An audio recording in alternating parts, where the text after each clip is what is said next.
సృష్టి వ్యతిరేకమైపోయినప్పుడు మానవుని యొక్క రూపం కూడా మారిపోయింది, మానవుని యొక్క స్థితిగతులు మారిపోయాయి. సృష్టి మానవుడికి లోబడడం లేదు.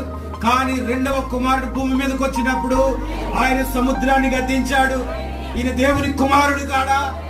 ఆయన నీటిని గద్దించాడు, ఆయన దయ్యములను గద్దించాడు, ఆయన తుఫానును గద్దించాడు, ఆయన లాజరును గద్దించాడు.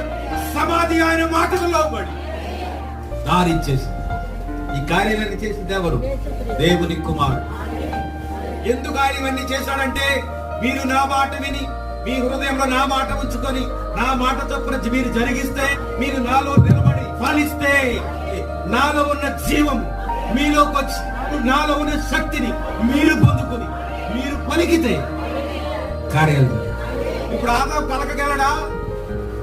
పలికడం దేవుడు ఎరుగు. దాక్కుంటున్నాడు, అంజూరపు ఆకు కచ్చలములుగా చేసుకొని దాక్కున్నాడు.